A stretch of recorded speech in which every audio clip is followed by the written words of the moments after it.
Bakalım.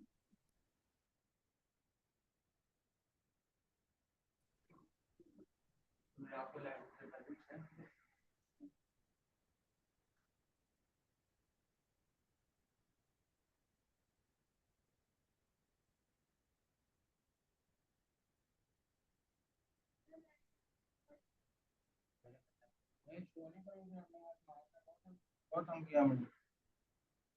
जाओ काम करो अपना, उधर जाकर पढ़ो। रख दे बल, जाकर रख दे। जाओ उधर बैठ के पढ़ो, आवाज किसी की ना आए।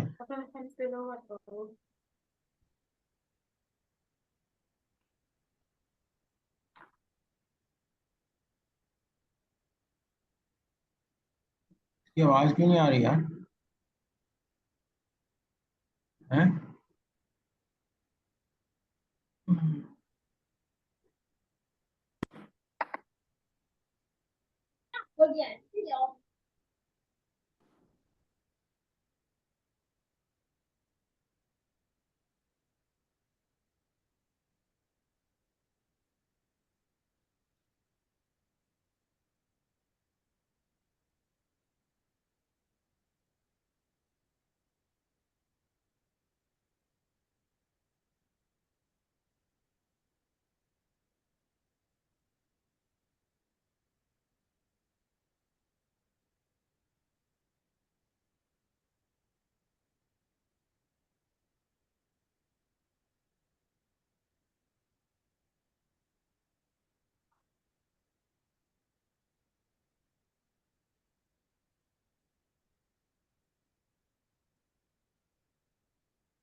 Yani şey yapabiliyor mu? Böyle gider.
जी बेटा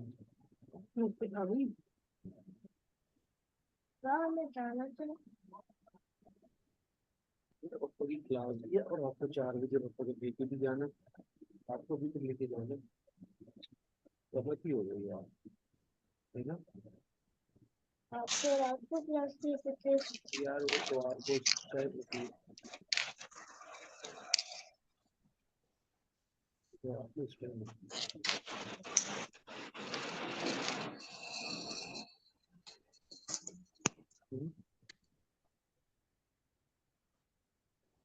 क्लास एक घंटे की 1.5 घंटे इसमें हम क्लास का टाइम तो बच्चे को क्लास के टाइम नहीं निकलेगा।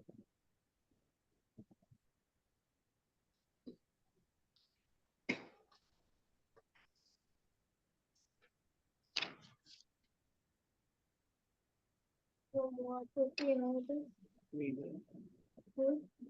क्या करेंगे काम देखेंगे तो किस करेंगे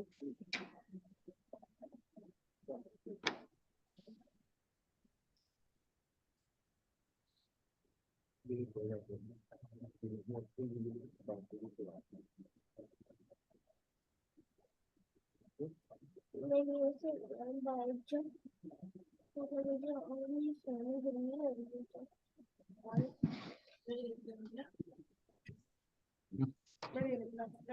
मतलब मुझे ऐसे नहीं कि इमरान भाई हम होने तो हो गया पता ना लगे bantu kana ga ukura हाँ म्यूट का ही रे ना म्यूट का ले म्यूट तकना मन दकना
जी अस्सलाम वालेकुम क्लास। ये क्लास उम्मीद करता हूँ आप सब खैरियत से होंगे। सारे पार्टिसिपेंट ने ज्वाइन कर लिया है। लास्ट क्लास में हम लोगों ने जो कुछ किया था अल्हम्दुलिल्लाह वो अच्छी तरीके से कवर हो गया था। उससे रेलेवेंट कोई सवाल करना चाहते हैं? लास्ट क्लास से रेलेवेंट कोई सवाल करना चाहते हैं तो बताएं। लास्ट क्लास से रेलेवेंट कोई सवाल?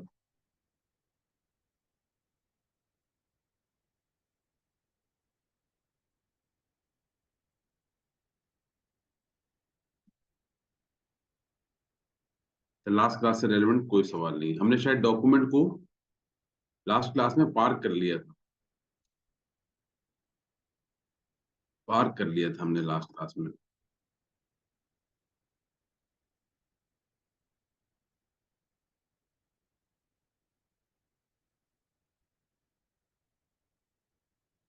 हम्म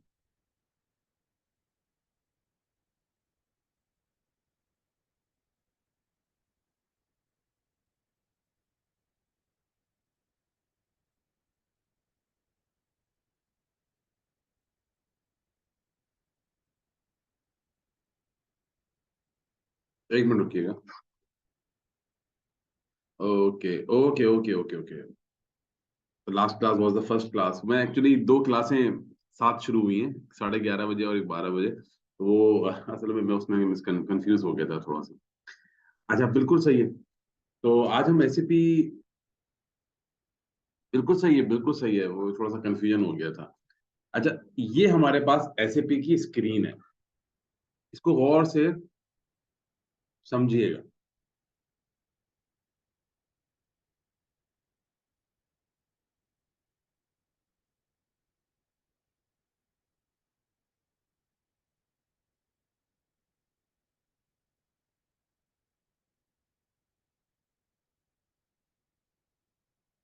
अच्छा भाई, ये एसएपी की स्क्रीन है, जिसके ऊपर आपको नजर आ रहा होगा कुछ बॉक्सेस से बने हुए हैं, और कुछ बॉक्सेस से बने हुए हैं और कुछ मल्टीपल किस्म के ऑप्शंस आते हैं। तो ये तो हमारी एसएपी की स्क्रीन है, जिसके ऊपर आपको जो मल्टीपल ऑप्शन नजर आ रहे हैं, यकीनन आपके काम के हैं, मल्टीपल जगहों पे ये यूज हो सकते हैं। जाहिर है ये एक सॉफ्टवेयर है, तो सॉफ्टवेयर के अंदर मल्टीपल किस्म की चीजें आपको फैसिलिटेट करने के लिए दी गई होगी। इसमें जो हमारे पास दूसरा सबसे पहले ऑप्शन है जहां पे हमें काम करना है, वो यूजर मेन्यू कहलाता है। ये यूजर मेन्यू है, सारे जो बॉक्सेस आपको नजर आ रहे हैं, these are the user menus. इसके अंदर जो अकाउंटिंग का बॉक्स है, ये हमसे रेलिवेंट है।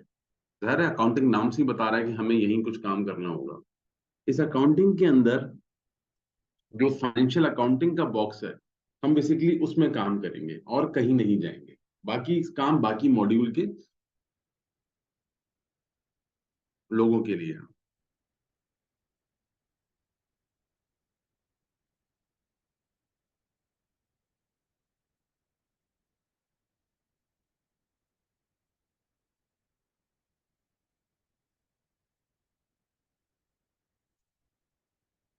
अच्छा, सबसे पहले हम बताते चलते हैं यहाँ, ये journal ledger, account receivable, accounts payable, banks, fix asset.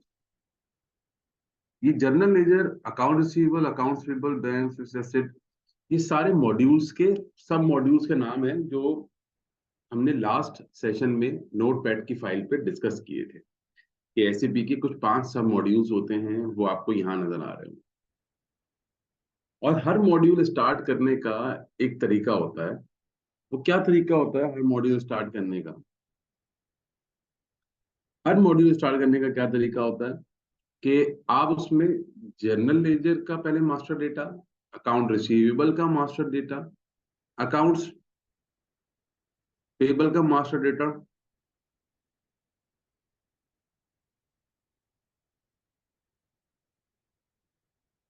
और बैंक्स का मास्टर डेटा, और फिर एसेट्स का मास्टर डेटा आप बनाते हैं। जनरल लेजर के मास्टर डेटा के अंदर कौन सा मास्टर डेटा होता है? ये वही मास्टर डेटा होता है जो चार्ट ऑफ अकाउंट का होता है। यानी कि जो अकाउंट ग्रुप हम लास्ट क्लास में डिस्कस कर रहे थे, property, plant and equipment, laptops and accessories, inventory, accounts payable का, ट्रेड एंड अदर पेबल का group, trade and other receivable का ग्रुप, जहाँ लाइबिलिटीज आएंगी, जहाँ पेबल्स आएंगे, जहाँ रिसीवेबल्स आएंगे। तो ये तो सारे वो डिस्कशंस थे हमारे जो हम लास्ट क्लास में देख रहे थे। इसमें सबसे पहले हम आते हैं मास्टर रिकॉर्ड के टेस्ट के अंदर। General ledger, master record, GL accounts, individual processing. अच्छा, ये जो साइड में आपको लिखे हुए नजर आ रहे हैं, ये वो टी कोड्स हैं, ट्रांजैक्शनल कोड्स, FS00। ये तो खैर हर एसईपी में सेम रहते हैं, ये चेंज नहीं होते।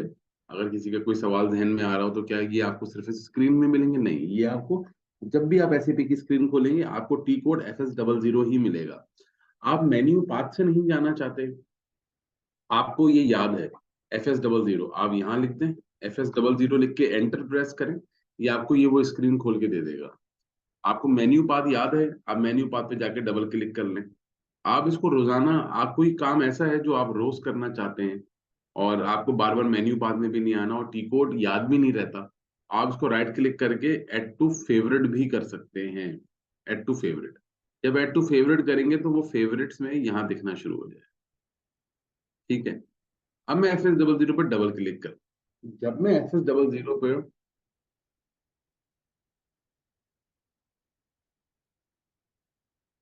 जब मैं FS00 पर डबल क्लिक करता हूं, मुझे यहाँ पे 5 अकाउंट ग्रुप्स दिखते हैं। Fix asset, cash and bank, fix asset, cash and bank, general ledger.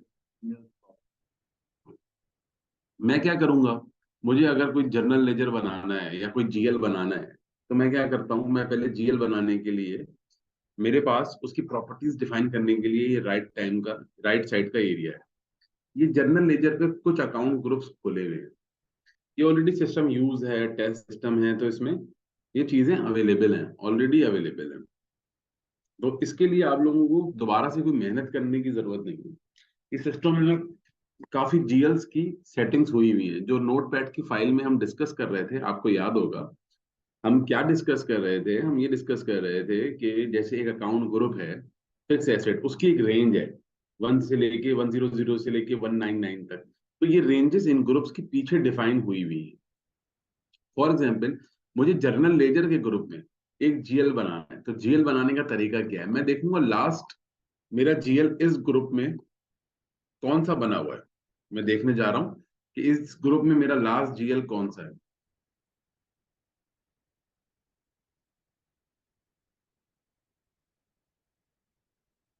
इस ग्रुप में मेरा लास्ट जीएल है 23415। मैं इसको या तो कॉपी कर लूं, कॉपी करके नया बना लूं, या मैं यहां से नया ही बना लूं। मतलब मैं कॉपी करूंगा तो क्या होगा कि इस जीएल की कुछ प्रॉपर्टीज कॉपी हो जाएंगी जो यहाँ लिखी हुई होती है।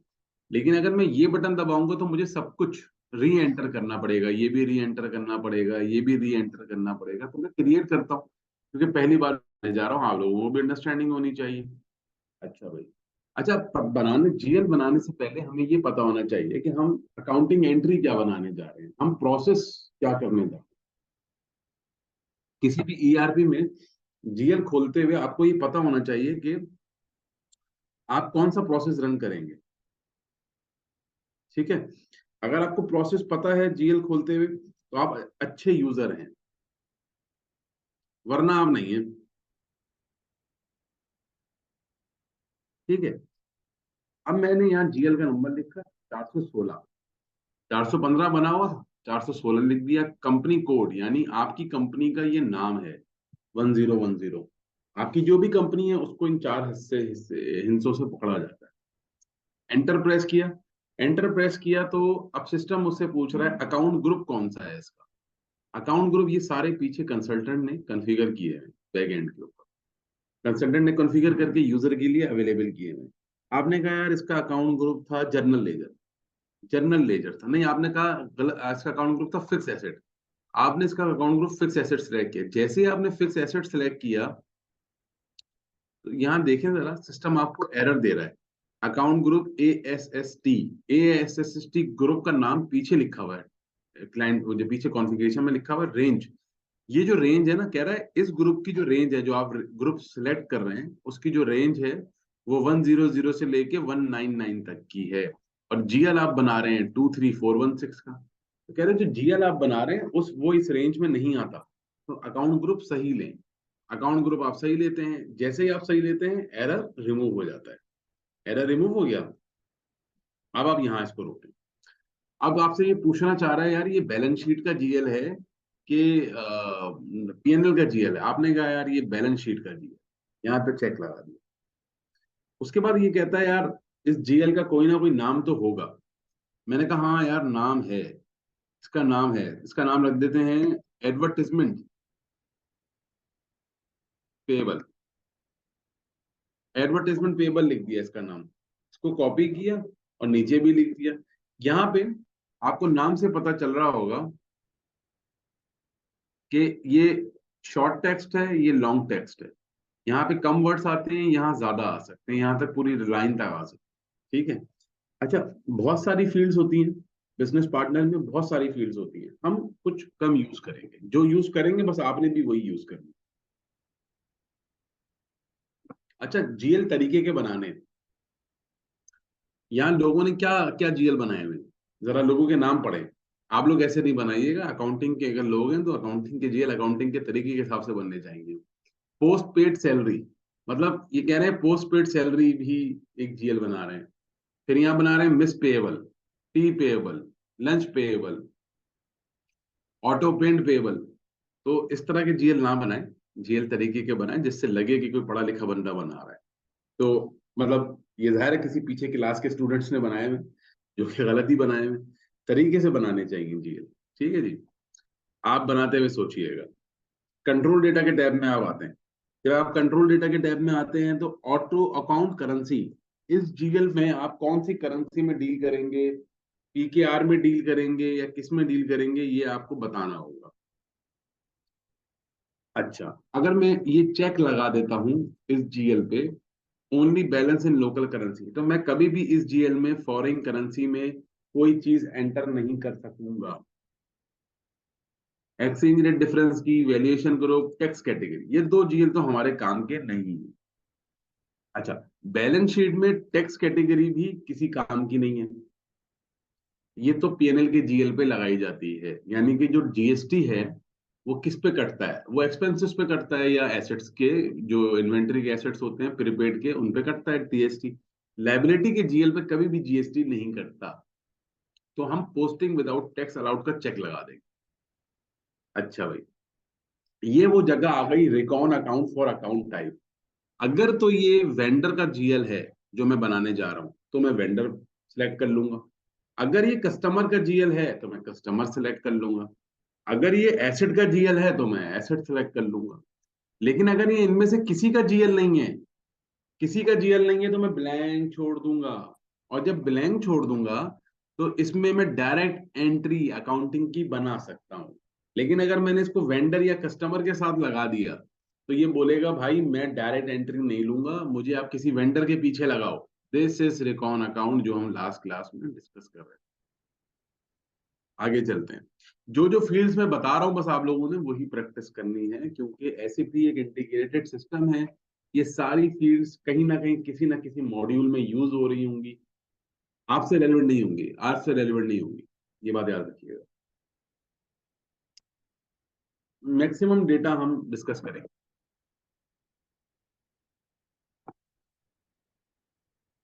Open item management, line item display. हमने लास्ट क्लास में ओपन आइटम मैनेजमेंट डिस्कस किया था, अगर किसी को याद हो।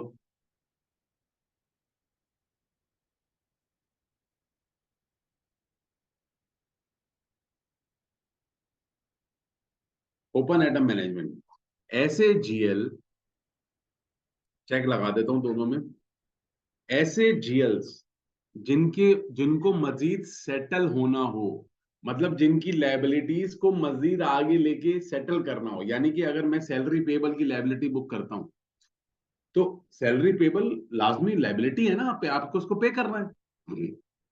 तो पे कर देंगे, जैसे ही पे करेंगे ये डेबिट हो जाएगी। तो ऐसी चीजें जो आपको आगे लेके जानी हो, जिनको मजीद पे करना हो या कुछ करना हो, उनको हम सिस्टम में ओपन आइटम मैनेज करते हैं। ठीक है, ये आपको सिस्टम में जब रिपोर्ट चेक करेंगे इस जीएल की, तो ये रेड शो करेगा, रेड। इस टिक की वजह से रेड शो करेगा, इस टिक की वजह से इसकी पेमेंट क्लियर होगी। और अगर मैं ये टिक नहीं लगाता तो क्या होगा, अकाउंटिंग एंट्री तो बनेगी लेकिन आपको रेड शो नहीं करेगा। और जब रेड शो नहीं करेगा तो एसएपी में एक प्रोसेस होता है क्लियरिंग का, इसकी वो क्लियरिंग नहीं चलाएगा। जब क्लियरिंग नहीं चलाएगा तो चूंकि आप एसएपी इस्तेमाल कर रहे हैं, तो क्लियरिंग करना जरूरी है, आपको डिफिकल्टी आएगी आगे रिपोर्टिंग में। इसीलिए हम ओपन आइटम मैनेजमेंट का चेक बैलेंस शीट के जीएल के साथ लगा देते हैं। सही है, और आसानी भी रहती है कि आपको वो red red red red show कर रहा होता है, रेड कलर के साथ। नहीं लगाते तो वो टिक की तरह शो कर रहा होता है, फिर एक्सपेंस और लायबिलिटी में फर्क समझ में नहीं आता। मतलब मैंने, फिर तो जाहिर है ऑब्वियसली जीएल अलग अलग है दोनों के, लेकिन वो एक टिक लग के आ जाता है। टिक लग के मतलब ये आता है कि ये आगे कहीं सेटल नहीं होना, जबकि सैलरीज एंड पेबल के जीएल अगर आप बना रहे हैं पेबल का, तो उसको तो सेटल होना है आगे। ठीक, और लाइन आइटम डिस्प्ले क्या चीज होती है? हाँ, वेजेस, बिल्कुल सही, सही बात है, वेजेस भी लाइन आइटम डिस्प्ले।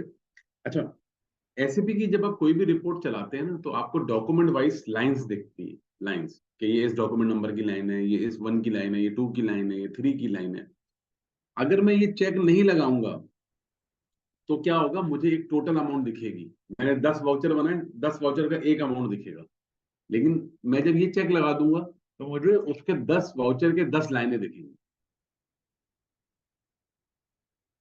बिल्कुल सही सवाल है मुदस्सिर साहब आपका, बिल्कुल सही सवाल है कि ये सेटलमेंट तो वेंडर की वहां से होनी है, सिर्फ लायबिलिटी की वहां से होनी है जो वेंडर की है। लेकिन वेंडर के अलावा और भी लायबिलिटीज है, जैसे सैलरी पेबल। आप एडवर्टीजमेंट पेबल कहते हैं, यार मैं किसी वेंडर के साथ नहीं लगाऊंगा, मुझे एडवर्टीजमेंट पेबल का एक अलग से जीएल खोल दो, मैं उसी में एंट्री करूंगा। तो ऐसे केसेस के लिए हम जब जीएल बनाते हैं खाली, और जीएल को आगे सेटल करना हो, सिर्फ पेमेंट ना सही, मुझे कोई लायबिलिटी का एक पेबल बैलेंस शीट का एक जीएल बनाना है जिसको मुझे मजीद सेटल करना है, यानी कि इस जीएल से निकाल के किसी और जीएल में लेके जाना है, तो भी मुझे ओपन आइटम का चेक लगाना है। रिवर्सल नहीं, रिवर्सल तो सिस्टम ऑटो करता है। मिसाल के तौर पे मैंने सैलरी एंड मिसाल के तौर पे विथ होल्डिंग टैक्स का जीएल है, विथ होल्डिंग टैक्स का जो जीएल है वो यकीनन आखिर में एफबीआर की लायबिलिटी बनता है। भाई विथ होल्डिंग टैक्स आप डिडक्ट करते हैं, जब विथ होल्डिंग टैक्स आप डिडक्ट करते हैं तो वो एफबीआर की लायबिलिटी बनता है। तो एक जीएल से निकल के एफबीआर में जा रहा होता है, तो वो क्लियरिंग का एक प्रोसेस होता है, जिसके लिए हमें ओपन आइटम का एक क्लियरिंग एक एसईपी की स्क्रीन है, आप ही समझे, आप उसको अगर समझने की कोशिश करें तो वो क्लियरिंग का एक प्रोसेस होता है। उस प्रोसेस के लिए हमें ओपन आइटम का चेक लगाना जरूरी है। एक तो रीजन ये है, दूसरा रीजन ये है कि इसकी ट्रेल मेंटेन रहती है कि यार ये डॉक्यूमेंट पहले ये बना था, विथ होल्डिंग टैक्स पेमेंट से कट के इस जीएल में आया था, अब इस जीएल से वेंडर की लायबिलिटी में जा रहा है।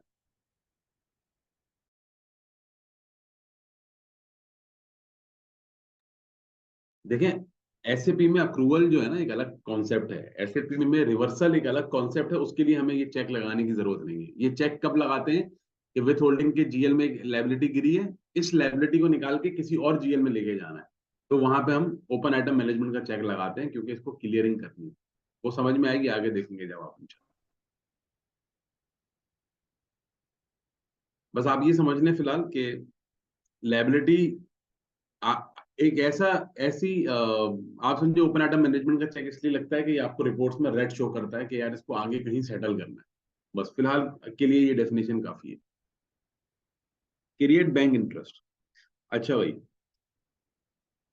अब बैंक इंटरेस्ट के टैब के अंदर जब हम आते हैं तो यहाँ जो ऊपर वाला कॉलम है, ऊपर वाला बॉक्स है, ये हमारे बहुत काम का है। फील्ड स्टेटस ग्रुप, यहाँ एसीपी ने कुछ स्टैंडर्ड के फील्ड स्टेटसेस दिए हुए होते हैं। ये अब ये फील्ड स्टेटसेस करते क्या है, जब आप डॉक्यूमेंट एंट्री कर रहे होते हैं, डॉक्यूमेंट एंट्री करते हुए जब आप डॉक्यूमेंट एंट्री कर रहे होते हैं, तो डॉक्यूमेंट एंट्री करते हुए जब आप ये जीएल को क्रेडिट करेंगे या डेबिट करेंगे, तो इसके आगे कुछ फील्ड्स लिखी हुई आएंगी। वो फील्ड्स इस फील्ड स्टेटस ग्रुप से कंट्रोल होती है कि यार इस स्टेटस के अंदर G001 G003 इनके आगे, जी वालों के आगे अंदर कंसल्टेंट ने कॉन्फ़िगरेशन की हुई है कि यार किस फील्ड को मैंडेटरी करना है, किस फील्ड को सप्रेस यानी गायब करना है, किस फील्ड को ऑप्शनल करना है। तो ये 3-4 ऑप्शन जो है ना, इसमें सिलेक्ट किए हुए होते हैं।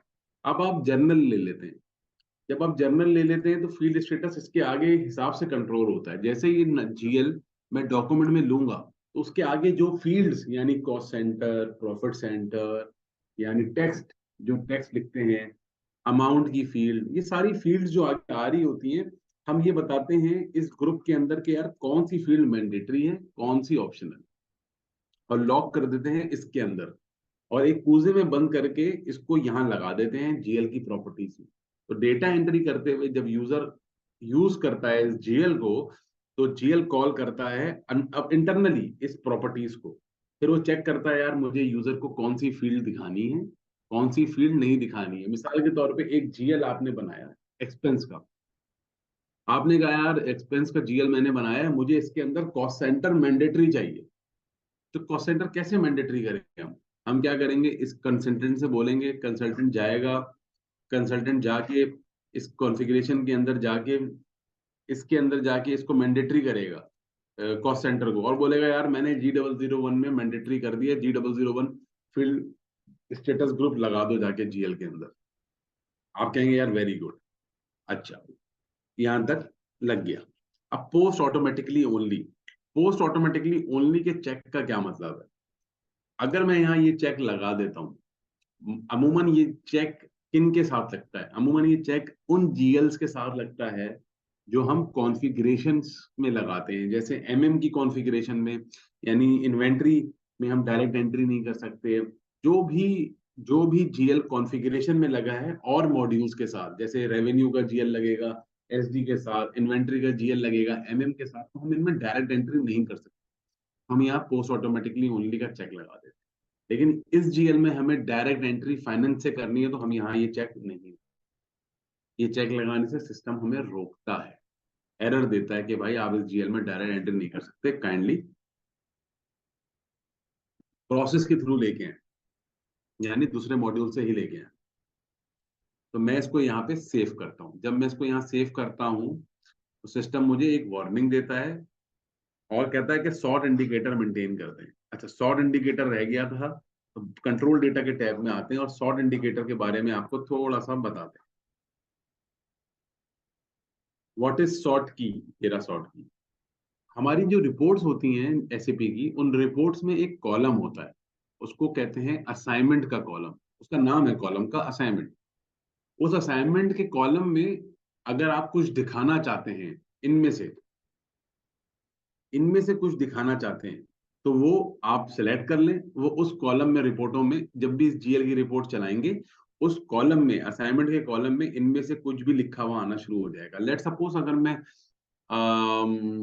चाहता हूं कि यार कॉस्ट सेंटर लिखा हुआ है, कॉस्ट सेंटर तो वैसे रिपोर्ट्स में अपने कॉस्ट सेंटर के कॉलम में दिखता ही है, लेकिन फिर भी मैं चाहता हूँ परचेस ऑर्डर नंबर लिखा हुआ है, या मैं चाहता हूँ एसेट का नंबर लिखा हुआ है, या मैं चाहता हूँ पर्सनल नंबर यानी एम्प्लॉय का नंबर लिखा हुआ है असाइनमेंट की फील्ड में, तो मैं यहाँ यूं सिलेक्ट कर लूंगा इसको। जब मैं इसको यहाँ सिलेक्ट कर लूंगा तो क्या होगा कि जब मैं रिपोर्ट एग्जीक्यूट करूंगा, इसकी एंट्री करने के बाद, डेटा एंट्री अकाउंटिंग एंट्री बनाने के बाद रिपोर्ट एग्जीक्यूट करूंगा, तो पर्सनल नंबर में मुझे मुझे असाइनमेंट की फील्ड में पर्सनल नंबर दिख रहा होगा।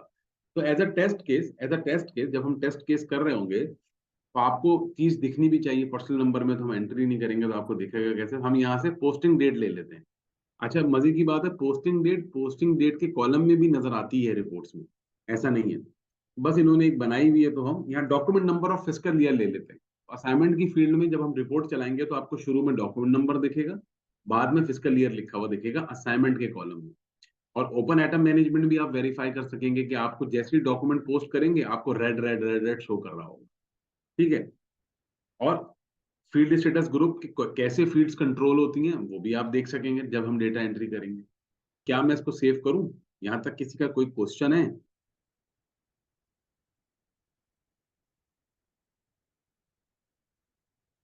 नहीं नहीं, एक ही सॉर्ट की होती है, ज्यादा की जरूरत भी नहीं होती है, सारी फील्ड्स अवेलेबल ही होती हैं। ये तो बस ऐसे ही यूज हो रही होती है कुछ खास चीजों के लिए। ये जो फील्ड्स आपको यहाँ शॉर्ट की में दिखा रहा है ना, ये अलग से रिपोर्ट्स में आती भी हैं लिखी हुई अपने अपने कॉलम्स में। बस ये एक असाइनमेंट की फील्ड का मकसद समझाना था आपको, क्योंकि आप ये कंसल्टेंट से बनवा भी सकते हैं अपनी मूवी। यार मुझे चेक का नंबर चाहिए, मुझे कुछ और चाहिए। जी, यहाँ तक क्लियर हुआ? पोस्ट करें इसको, आगे चलें, सेव करते हैं डॉक्यूमेंट डेटा को।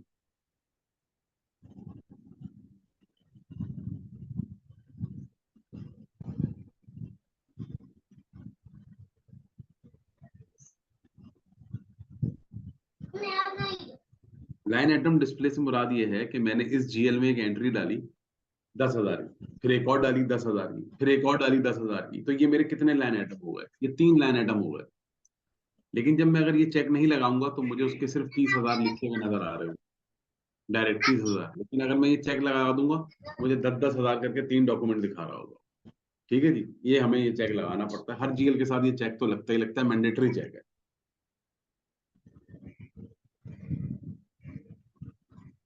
आगे के कॉलम्स में काम नहीं होगा। आगे के कॉलम्स कौन से हैं भाई? Keyword translation, information.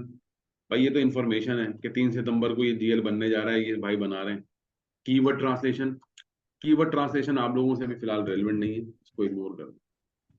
Keyword translation क्या चीज होगी? कि मिसाल के तौर पे मैं कोई कीवर्ड्स बनाना चाहता हूँ अपने, यार जब जैसे जैसे मेच्योर होंगे तो उस पर डील कर सकते हैं, इसके अलावा तो आपको ये कीवर्ड्स घुमा देंगे। कोई इतनी बड़ी चीज नहीं है। चीज है, बस कीवर्ड्स कंपनी बिजनेसेस में बनते हैं कि भाई एक कीवर्ड के, जैसे आपने एक कीवर्ड बना लिया फाइनेंस, फाइनेंस के आपने, और उसके अंदर हर फाइनेंस का जीएल बनाने के बाद कुछ जीएल्स के अंदर यहाँ पे फाइनेंस फाइनेंस फाइनेंस लगा दिया, तो यूजर चाहेगा तो कीवर्ड से भी सर्च कर सकता है। जब कीवर्ड से वो सर्च करने जाएगा फाइनेंस लिख के, तो उसको सिर्फ फाइनेंस के जीएल।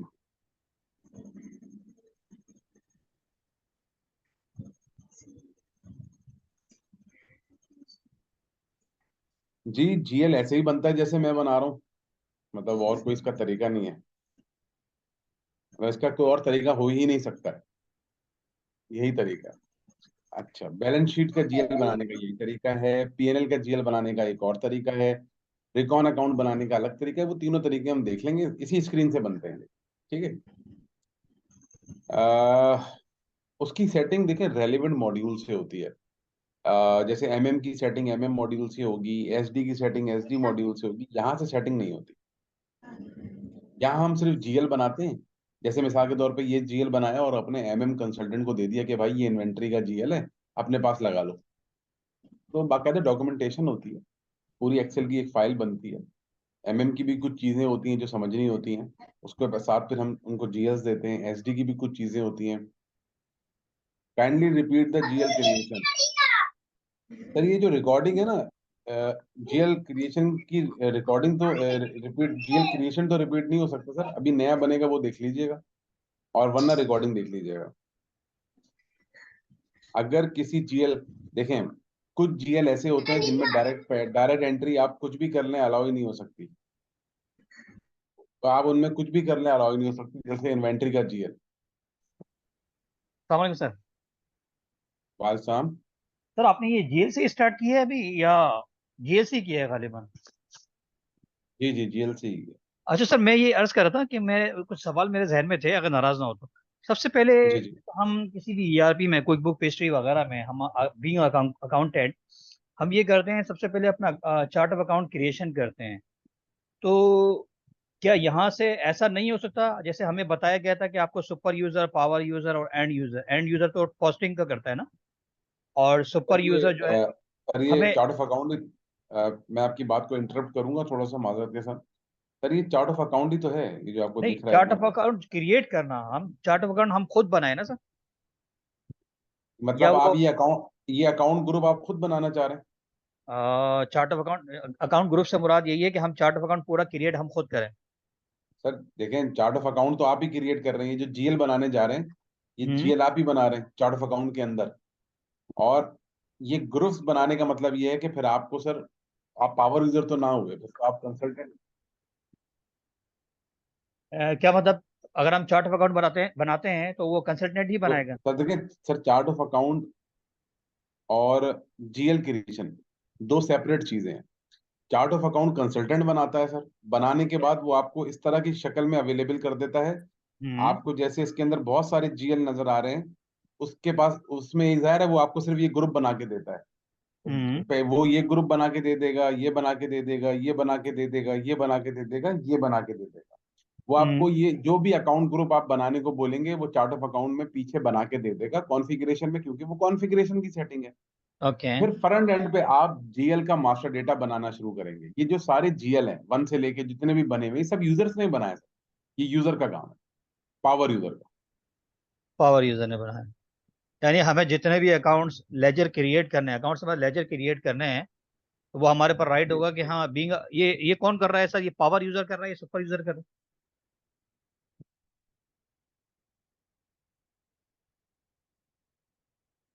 हेलो। सर ये सुपर यूजर का कॉन्सेप्ट नहीं होता एसएपी में, पावर हम्म यूजर का कॉन्सेप्ट होता है। पावर यूजर ये काम करता है, पावर यूजर के पास सारी अथॉरिटीज होती है, लेकिन सर हम्म कुछ चीजें लिमिटेशन पावर यूजर की भी है। ये हम्म कॉन्फ़िगरेशन है।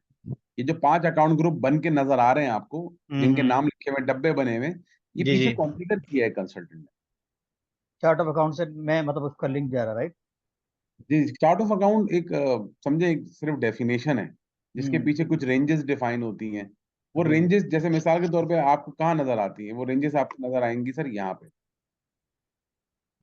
ये इनके पीछे रेंजेस लगी हुई हैं। मैं अगर यहाँ ये सिलेक्ट करता हूँ ना, तो देखें सिस्टम मुझे एरर देता है। ये देखिएगा, यहाँ पे एरर आ रहा है, नजर नहीं आ रहा विंडो की वजह से, मैं थोड़ा क्लिक करने की कोशिश करता हूँ। यहाँ पे एरर है, ये आ गया सर, ये एरर आया हुआ, account group C and B cash and bank only defined for account from 50012। ये जो सेटिंग की हुई है सर, ये कंसल्टेंट ने की हुई है, जी जी। इसीलिए वो आपको सिलेक्ट नहीं करने दे रहा। जब आप ये सिलेक्ट करते हैं तो एरर चला जाता है, क्योंकि इसकी रेंज का जीएल आपने उठा लिया है, 200 से लेकर 299 तक उसने रेंज लगाई हुई है। ये चार्ट ऑफ अकाउंट्स की क्रिएशन, आप इसको समझ लें, चार्ट ऑफ अकाउंट के दो हिस्से हैं, एक जीएल क्रिएशन, एक अकाउंट ग्रुप क्रिएशन। ये अकाउंट ग्रुप्स हैं, जो अकाउंट ग्रुप क्रिएट करता है वो कंसल्टेंट करता है। इसके अंदर जो जीएल क्रिएट हो रहे हैं वो ऑब्वियसली पावर यूजर का, तो हम पावर यूजर कर, ठीक है।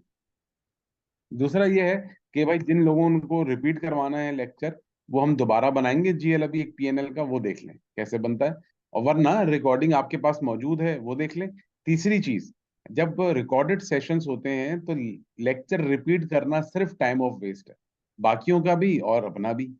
क्योंकि जब आपके पास रिकॉर्डिंग आनी ही है तो आप लेक्चर क्यों रिपीट कराएंगे? कोई स्पेसिफिक एक सवाल किया करें कि जिसके अंदर हम ये बताने में हमें आसानी रहे, कि जैसे आप पूछ रहे हैं यार ये ओपन आइटम मैनेजमेंट समझ में नहीं आया सर, क्या होता है? अब बंदा ये समझाने में आपको जो है, जाहिर है रिकॉर्डिंग में आपको, जब आपको अभी समझ में नहीं आया तो रिकॉर्डिंग में भी समझ में नहीं आएगा, अगर कोई स्पेसिफिक चीज है। लेकिन अगर आप कहेंगे पूरा लेक्चर रिपीट कर दें, तो सर वो तो रिकॉर्डिंग अवेलेबल है आपके पास, पूरा लेक्चर कैसे रिपीट हो सकता है? ठीक है। अच्छा भाई, एडवर्टाइजमेंट पेबल, किसी और का कोई सवाल, मतलब सवाल इससे रेलिवेंट, कोई फील्ड समझना चाह रहे हो, कुछ ऐसी चीज? जाहिर है ये पहला मास्टर डेटा क्रिएट हो रहा है, और नॉर्मल ईआरपी से हटके एक ईआरपी है एसएपी, तो इसमें थोड़ी सी डिफिकल्टी होती है समझने में, लेकिन इंशाल्लाह वक्त के साथ।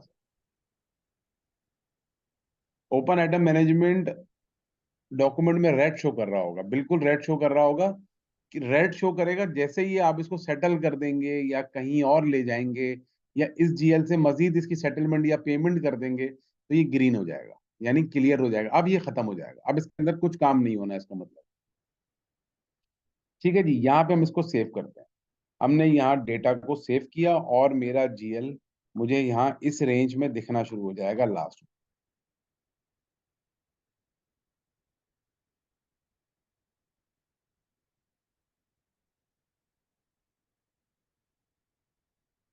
ये देखें, अब मुझे मेरा जीएल 15 के बाद 16 रेंज में दिखना शुरू हो गया यार। अब एक काम कर लेते हैं, एक और जीएल बनाते हैं इसी रेंज में, लेकिन अब ये सोचते हुए बनाते हैं कि यार ये वेंडर का रिकॉर्ड अकाउंट, बल्कि एक काम करते हैं, वेंडर का रिकॉर्ड अकाउंट हम वेंडर के मास्टर डेटा के साथ बनाएं, कस्टमर का मास्टर डेटा, कस्टमर का रिकॉर्ड कस्टमर के मास्टर डेटा के साथ बनाएंगे। अभी हम प्रॉफिट एंड लॉस का, यानी एक्सपेंस का एक जीएल बना लेते हैं। एक्सपेंस का जीएल बनाने जाते हैं तो देखते हैं यार काफी रेंज आई हुई है, इसमें जो सबसे आखिरी नंबर है उसको, उसके बाद एक नया नंबर बना लेते हैं।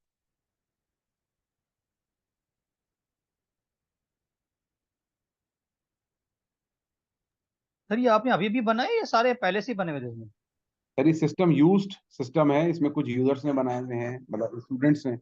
सर सेशन होते रहते हैं ना हमारे, तो आईबीडी हम्म। सेशंस कराता है, तो बहुत सारे स्टूडेंट्स ने बनाए हैं सर, ये हमने नहीं बनाए। अच्छा। मतलब ये यूजर प्रैक्टिस, स्टूडेंट प्रैक्टिस करता है, वो बनाता है। सर ये जो सप्लायर्स हैं, हमारे जो सर्विस प्रोवाइडर हैं, जिनका हम सप्लायर कहते हैं, वेंडर कहते हैं, तो वो एक तो वो क्रिएट होंगे ना, उनकी डिटेल क्रिएट होती है, मिसाल के तौर जी पे जी हम जी जी, वो जैसे सप्लायर की, सर सप्लायर की डिटेल एपी में क्रिएट होगी, कस्टमर की और डिटेल अकाउंट रिसीवेबल में क्रिएट होगी। यानी जो ये जो हम कस्टमर और वेंडर क्रिएट करते हैं, उनका डेटा हाँ, डालते हैं कि भाई हमारा एबीसी सप्लायर है, इसका टेलीफोन एड्रेस ये वो वेंडर में जाके क्रिएट होगा वो।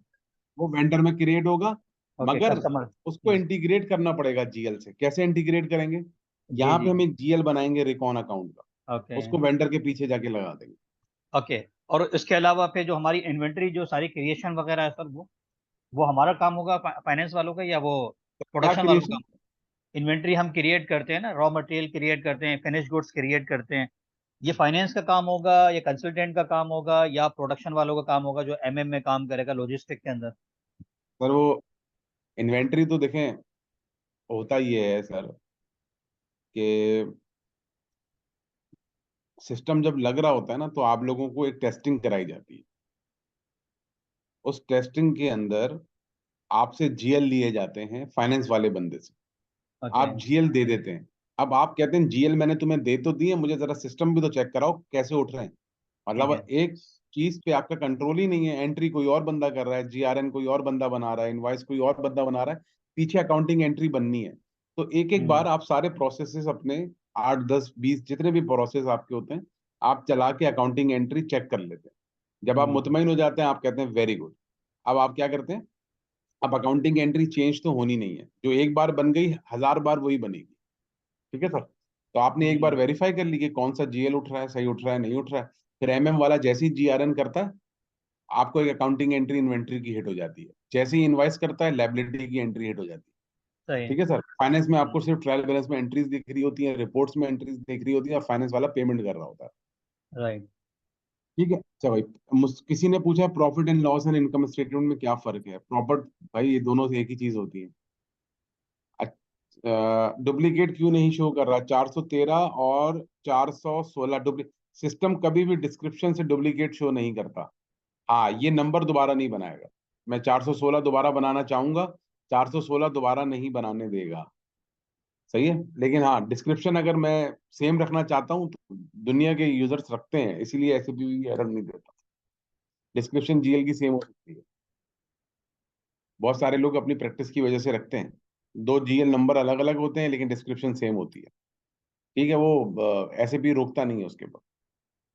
इन्वेंट्री के जितने आइटम क्रिएट होते हैं, जीएल हम बनाते हैं, लेकिन इन्वेंट्री की क्वांटिटी, ये सारी चीजें, वो सारी MM module, material management module का। ठीक है। अब हम यहाँ पे एक रेंट एक्सपेंस का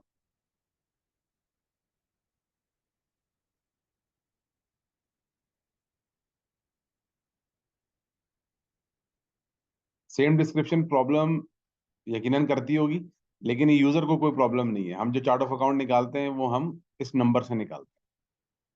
अच्छा जी। अब आगे चलते हैं। आगे चलने के बाद हम पीएनएल का एक जीएल बनाते हैं। यहाँ देखें, वहां पे 2 से रेंज स्टार्ट हो रही थी, यहाँ 4 से रेंज स्टार्ट हो रही है। हम ये नंबर कॉपी करते हैं। अब हम न्यू नहीं बना रहे, पहले हमने लायबिलिटी का जीएल न्यू बनाया था। अब हम दूसरे तरीके से बनाते हैं। हम ये वाला जीएल पे क्लिक करते हैं और कॉपी करते हैं।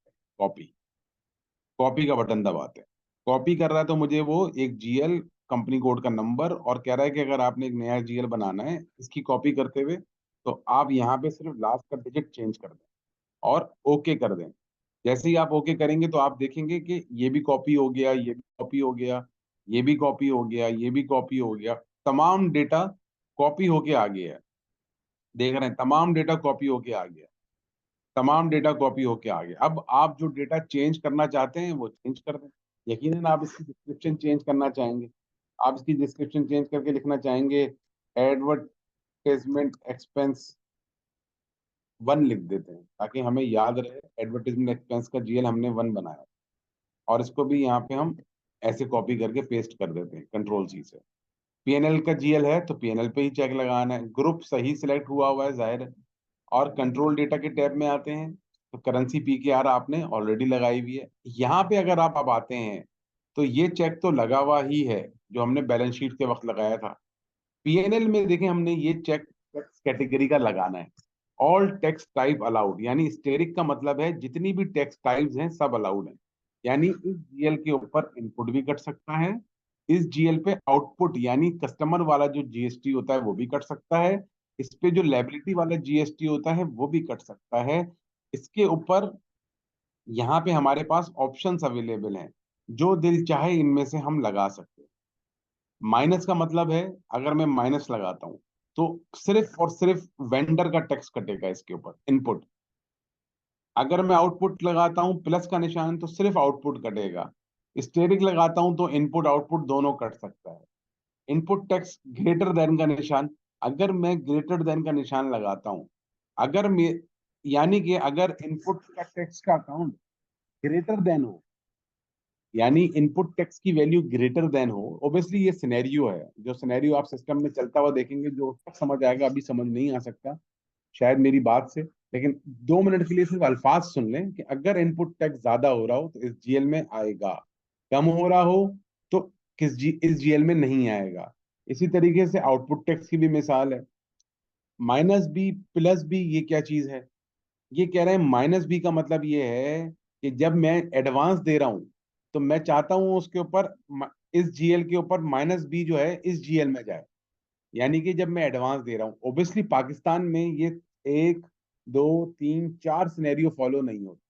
पाकिस्तान में 1 2 3 फॉलो होते हैं खाली। हम ये तो कर सकते हैं, माइनस तो लगा सकते हैं कि इस जीएल में कस्टमर का सेल टैक्स ना आ जाए, इस जीएल में सिर्फ और सिर्फ वेंडर का कटे क्योंकि ये एक्सपेंस का जीएल है। ये तो हम कर सकते हैं, लेकिन हम ये नहीं कर सकते। हम ये भी कर सकते हैं, ये टैक्स कोड है हमारे 17%, यानी मैं V1 लगा दूं यहाँ। V1 का मतलब क्या है? 17% जीएसटी। अब मैं लाख कोशिश कर लूं डेटा एंट्री करते में मैं V2 यानी 13% लेना चाहता हूं, तो सिस्टम मुझे 13% लेने ही नहीं देगा। कहेगा भाई आपने मास्टर डेटा में V1 लगाया हुआ है, आप V1 ही ले सकते हैं, V1 के अलावा कुछ नहीं ले सकते। ये किन यूजर के लिए किया जाता है? जैसे प्लांट पे हमारे कम पढ़े लिखे लोग बैठे होते हैं, तो हम कहते हैं यार इनको इस जीएल पे बार बार टेक्स्ट कोड सिलेक्ट करने में प्रॉब्लम हो रही, कभी कोई टेक्स्ट कोड सिलेक्ट कर लेते हैं, कभी कोई टेक्स्ट कोड सिलेक्ट कर लेते हैं, इनको जीएल के पीछे ही फिक्स कर दो। ऐसा भी पाकिस्तान में खैर नहीं होता है। हम तो पता नहीं हर एक जीएल के ऊपर 100 टैक्स लगा रहे होते हैं, तो हम फिक्स नहीं करते, इसीलिए हम ऑल टैक्स टाइप अलाउड कर देते हैं, स्टेरिक लगा देते हैं। बगैर स्टेरिक लगाए आप टैक्स रेट अप्लाई ही नहीं कर सकते। यहाँ पे हमें स्टेरिक लगाना जरूरी है, मैंडेटरी है।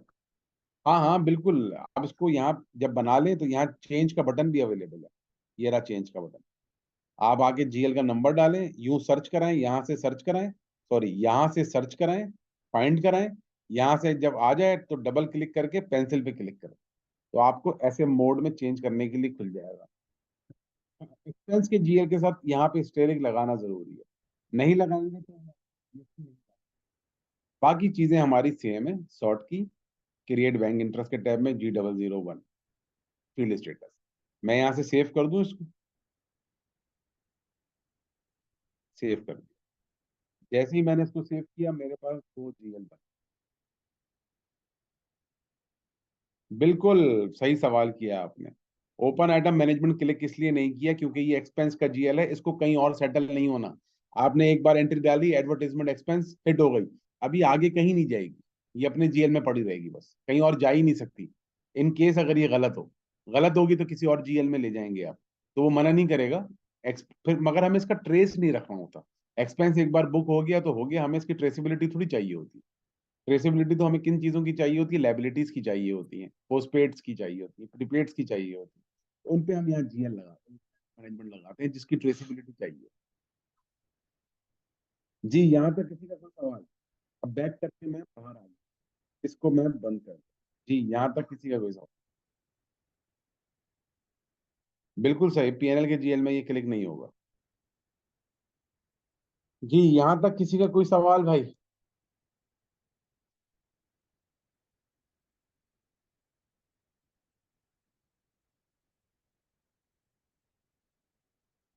कोई सवाल करना चाहते हैं? एक्सपेंस अभी कॉपी किया था वो आपने किसी और मेन्यू से यहाँ पे एक्सपेंस के जीएल में कॉपी किया था?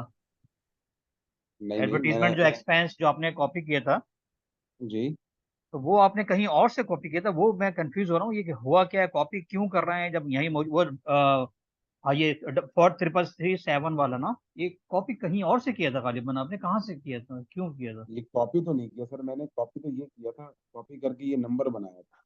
अच्छा, इसी को कॉपी किया था? जी मैंने इसको कॉपी किया था यूं करके, इस बटन से, और ओके यहाँ नंबर चेंज कर दिया। ओके ठीक, अब मैंने नया कॉपी बनाना किया होगा, था। हाँ, अगर इसको क्रिएट कॉपी। करना मुझे, हाँ। सर एसएपी की बेस्ट प्रैक्टिस यही है कि एक जीएल अगर आपने सब अकाउंट ग्रुप में बना लिया है, हम्म, अकाउंट ग्रुप से मतलब समझ रहे हैं? जी जी, लेजर बना दिए। नहीं, अकाउंट ग्रुप से मुराद ये है, अगर इन सब में एक एक जीएल बना हुआ है, हम्म, इन सब में अगर एक एक जीएल बना हुआ है, पहली बार क्रिएट करें, एक एक बार क्रिएट करें। और वैसे भी क्रिएट करने की जरूरत तो सर पड़ती ही नहीं है, आप जब सिस्टम इम्प्लीमेंट करते हैं तो कंसल्टेंट आपको पहला मास्टर डेटा बना के देता है सिस्टम।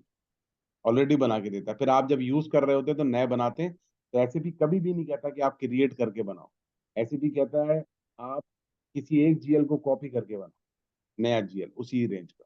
कॉपी करने से सर फायदा होता है। फायदा क्या होता है, आप हर चीज सिर्फ डिस्क्रिप्शन चेंज करते हैं और आपका काम हो जाता है। क्रिएट करने में सब चीजें दोबारा डालनी है, ठीक है जी। सही। तो कॉपी करना, हर चीज कॉपी करनी चाहिए मास्टर डेटा की, अगर पहले कोई बना हुआ है। और अगर नहीं बना हुआ है तो ज़ाहिर है नया बनेगा सर पहले। अमूमन लाइव सिस्टम्स में ये होता है कि जब डेट सिस्टम आपके हवाले किया जाता है तो आपको मास्टर डेटा वगैरह बना के दिया जाता है, तो आप उसको यूजर यूज करते हुए कॉपी करके अपनी प्रैक्टिस कर रहा हो। सर एक क्वेश्चन था, जी जो स्क्रीन अभी आपने खोली थी जहां से हमने ये सारे क्रिएट किए हैं अभी 2 अकाउंट, इसके अंदर पीएन प्रॉफिट लॉस नजर आ रहा है और दूसरी चीजें भी नजर आ रही हैं, लेकिन इसमें शेयर कैपिटल है या और दूसरे ट्रेड डेट्स हैं, अच्छा, हाँ ये बिल्कुल। मैंने ये लास्ट क्लास करेंटली में, नजर नहीं आ रहा। मैं बता दूं, मैंने लास्ट क्लास में यही चीज शायद समझाने की कोशिश की थी। मैं आपको देखें दोबारा बता दूं। ये अकाउंट ग्रुप्स हैं, एक सैंपल के तौर पे, एक टेस्ट सिस्टम के तौर पे अकाउंट ग्रुप अवेलेबल। जब आपका बिजनेस होगा, जब आपकी कंपनी का सिस्टम होगा, तो उसमें आपकी बैलेंस शीट होगी, उसमें आपका पीएनएल होगा पूरा। आप वो सारे अकाउंट ग्रुप यहाँ बना सकते हैं। उसमें शेयर कैपिटल भी होगा, आपकी कंपनी के हिसाब से होगा। ये तो सर एक टेस्ट सिस्टम है। इसको समझाने के लिए यूजर को हमने अलग अलग इस तरीके से बनाया है कि भाई मटेरियल इधर खोल दें, जनरल लेजर लाइबिलिटीज का इधर खोल दें, कैश एंड बैंक अलग कर दें, फिक्स एसेट अलग मतलब कर दें। एक्चुअल के अंदर वही जो हम एक अकाउंटिंग एंट्री जिसको कहते हैं कि प्रॉफिट शेयर के बैलेंस शीट के 3 कैटेगरी और पीएनएल की 2 कैटेगरी, वैसे ही वो बनेगा सब सर, यहीं वैसे ही पर बनता है, आएंगी। वैसे ही और बनता है। और ठीक है। सर तरीकेकार ही यही है, मतलब आप कंसल्टेंट को, ये जो अकाउंट को ये कंसल्टेंट ने बनाया, आप कंसल्टेंट को दे देंगे अपनी बैलेंस शीट और पीएनएल, ठीक है सर। वो बोलेगा ठीक है लाए मुझे अपना बैलेंस शीट और पीएनएल दे दो, वो अकाउंट ग्रुप कॉन्फ़िगर कर देगा। और अब आपसे रेंज डिसाइड कर लेगा कि 1 से क्या शुरू होगा, शेयर कैपिटल शुरू होगा, 2 से लाइबिलिटीज शुरू होगी, 3 से कैश एंड बैंक शुरू होगा, 4 से रेवेन्यू शुरू होगा, 5 से ये शुरू होगा, 6 से ये शुरू होगा। तो वो आपसे रेंज डिसाइड कर लेगा और पीछे कॉन्फ़िगर कर। ये तो सर एक टेस्ट सिस्टम।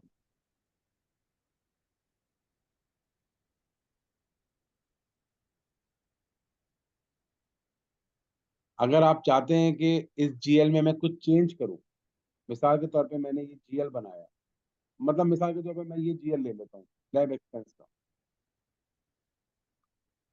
अब मैं चाहता हूँ इस जीएल में कुछ चेंज करना, तो मेरे पास यहाँ पे चेंज का बटन अवेलेबल है। मैं यहाँ पे इसकी डिस्क्रिप्शन चेंज कर सकता हूँ, मैं सब चीजें चेंज कर सकता हूँ मास्टर डेटा की, मैं इसको चेंज कर सकता हूँ, ठीक है। और अगर मैं चाहता हूँ कि अब ये जिंदगी में कभी यूज ना हो सके जीएल, तो मैं यहाँ से इसको ब्लॉक कर सकता हूँ। ताले का बटन पे जाके मैंने कहा ब्लॉक फॉर पोस्टिंग, यहाँ चेक लगा दिया। चेक लगा के मैंने सेव कर दिया। अब जब यूजर इस जीएल को लेने जाएगा एंट्री करते हुए, तो सिस्टम उसको एरर देगा, this GL is blocked for posting.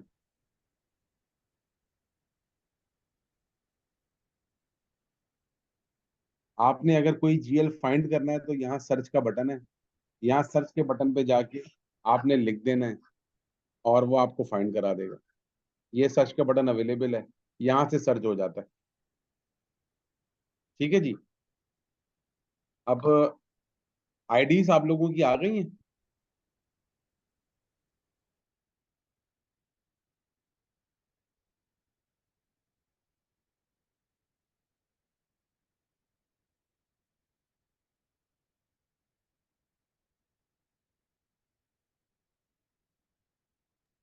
जी नहीं नहीं, सही है, अगर एक ने भी बता दिया है तो सबने बता दिया है। इंशाल्लाह यूजर आईडीज आज आप लोगों को मिल जाएंगी, अल्लाह ताला ने चाहा, आज या कल तक में। नहीं जी, system account code automatically create नहीं करता, कर ही नहीं सकता, और करना भी नहीं चाहिए। सिस्टम को क्या पता बिजनेस में कौन सा जीएल यूज होने जा रहा है। तो जैसे आप कह रहे हैं कि एडिटिंग अलाउ करता है, तो ये ऐसा नहीं है कि सबसे कुछ ट्रांजैक्शन मैंने 2 महीने 3 महीने किए और उसके बाद में जाके एडिट कर रहा हूँ, जबकि उस लेजर के अंदर ट्रांजैक्शंस भी पड़ी हुई हैं, तो क्या वो कोई इस तरह से सिस्टम सर अगर मैनेज वो करता है कि प्रीवियस को। सर अगर वो अगर वो सिस्टम अगर वो सिस्टम की किसी चीज को सेक्रीफाइस करेगा, जो मिसाल के तौर पे मैंने ये पीएनएल का जीएल है, इसमें एंट्री की हुई है, मैं खोलता हूं आपके सामने डबल क्लिक करके, इसको चेंज लेआउट में जाता हूं। आज मैं इस प्रॉफिट एंड लॉस को बैलेंस शीट का काउंट करता हूं और सेव करता हूं, तो सिस्टम सर मुझे यहाँ एरर देता है, क्योंकि अब आप सेक्रीफाइस करने जा रहे हैं रिपोर्टिंग को। सिस्टम को पता है कि ये चेंज करना मुजायका है, आप इसको चेंज नहीं कर सकते, ठीक है, क्योंकि ये कह रहा है can not change control of balance sheet. ठीक है सर, अब आप पीएनएल से बैलेंस शीट नहीं बना सकते इसको, ये सिस्टम को पता है कि इस जीएल के अंदर एंट्रीज गई हुई है, तो मैं ये चेंज करूंगा तो मसला हो जाएगा आगे की चीजों के लिए, एसएपी के लिए। लेकिन सर अगर मैं डिस्क्रिप्शन चेंज करना चाहता हूं तो सिस्टम मुझे नहीं रोके। क्यों क्यों नहीं रोकेगा?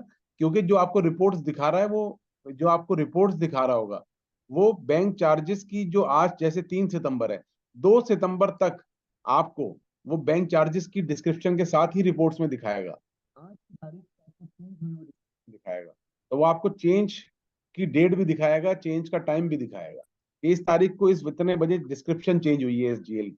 तो सर डिस्क्रिप्शन चेंज करना कोई मसला नहीं है, आप वो चेंज कर सकते हैं डेटा एंट्री हो जाने के बाद भी। लेकिन मैं इसकी नेचर चेंज कर दूं, पीएनएल से बैलेंस शीट कर दूं, तो सिस्टम मुझे रोकेगा। कुछ चीजें सिस्टम को पता है, वो आपको चेंज नहीं करने देगा। मिसाल के तौर पे आज मैं इसके अंदर ओपन आइटम मैनेजमेंट का चेक लगाना चाहता हूँ, सिस्टम मुझे नहीं लगाने देगा, कहेगा एक बार ओपन आइटम मैनेजमेंट के बगैर गई है एंट्री, अब हमेशा ओपन आइटम मैनेजमेंट के बगैर ही जाएगी।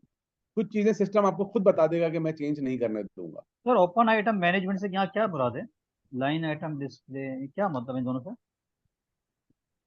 सर जब आप एक जीएल के अंदर एंट्री करते हैं तो सर एक एंट्री तो नहीं करते, 1000 एंट्री करते जी हाँ, बेशक। हैं। 1000 एंट्री करते हैं तो 1000 लाइन आइटम भी बनने चाहिए, अनलिमिटेड होता है ना वो, तो सही। अनलिमिटेड होता है। तो सर ये चेक लगाना मैंडेटरी है, ताकि वो आपको रिपोर्टिंग में 1000 लाइन आइटम शो करे। मतलब जितनी है जो उसके अंदर है डेटा वो ओवरऑल दिखा है ना, और अगर आप लाइन आइटम शो बाउंड्री नहीं। लगाएंगे नहीं, अगर आप ये नहीं लगाएंगे तो सिर्फ वो एक टोटल वैल्यू दिखाएगा 1000। अच्छा, मतलब लाइन बाय लाइन ट्रांजेक्शन दिखाएगा उसके अंदर, जी जी जी, अब जीएल के इसकी वजह अंदर। से लाइन बाय लाइन दिखाएगा, सर नाम से ही बता रहा है। ओपन आइटम अच्छा। मैनेजमेंट सर, किसी भी चीज को मजीद सेटल होना हो तो हम उसके लिए यहाँ ओपन आइटम मैनेजमेंट का चेक लगा। ओके। अब अकाउंटिंग के सर हम सब प्रोफेशनल है, हमें पता है कि कौन सी चीज मजीद सेटल होनी होती है, लायबिलिटीज मजीद सेटल होनी होती है। मैं वेंडर और कस्टमर की लायबिलिटी और रिसीवेबल की बात नहीं कर रहा, मैं एक हम्म। ऐसी लायबिलिटी की बात कर रहा हूँ जिसका वेंडर से ताल्लुक ही नहीं है, वो सेटल होनी है आगे। आपकी कंपनी में पेरोल चलता है, सैलरी पेबल वेंडर नहीं है आपका, लेकिन उसकी सेटल होना है, सैलरी पेबल को बैंक से पे होना है, तो सैलरी पेबल का आप ओपन आइटम मैनेजमेंट का चेक लगाएंगे ताकि आपकी रिपोर्टिंग अच्छी हो, आपको पता चले यार ये रेट जो मुझे इंडिकेट कर रहा है ये मुझे पे करना है मजीद आगे जाके।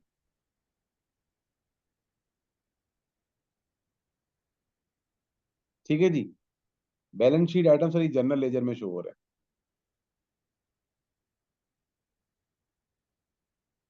नहीं आएंगे ना फिर? ये पीएनएल अबू भी सर आएगा, साहब पीएनएल मैं भी आपका आएगा, सवाल बैलेंस शीट भी। समझ नहीं पाया सर। जी सर क्या कह रहे हैं? जी काइंडली रिपीट करेंगे क्वेश्चन? सर आवाज आ रही है? जी जी आ रही है। सर जी मैं कह रहा हूँ कि जिस तरह अभी आप लोग हमें सबके एक्सेस दे रहे हो, तो जो हम इस पे काम करते हैं, जो मतलब लेजर अकाउंट्स बनाना है, जीएल में काम करना है, तो इसके लिए डेटा आप लोग प्रोवाइड करेंगे कि मतलब इस पे आप काम करो, ये चीज बनाओ, या हम खुद से सर ये बनाएंगे? जो सर ये जो अभी क्लास मैंने ली इसमें डेटा बनाना सिखाया ना सर, अब आप अपना जीएल बनाएं एक्सपेंस का और बैलेंस शीट का और एंट्री करें। डेटा प्रोवाइड तो नहीं कर सकते सर आप, डेटा प्रोवाइडेड है, ये पुराने लोगों ने बनाया हुआ है, यूज कर लें। ठीक है सर, थैंक यू। ठीक है? अपना डेटा बना के ही प्रैक्टिस की जाती है तो उससे ज्यादा समझ आता है। ठीक है सर। अच्छा अच्छा भाई, जहां तक कॉस्ट सेंटर का सवाल है, तो कॉस्ट सेंटर पे तो अभी हमने काम ही स्टार्ट नहीं किया, तो जब हम एंट्री करेंगे इंशाल्लाह तो कॉस्ट सेंटर के साथ भी एंट्री करेंगे अल्लाह ताला ने। ठीक है जी। अच्छा जी। अच्छा मेरा ख्याल है कि आज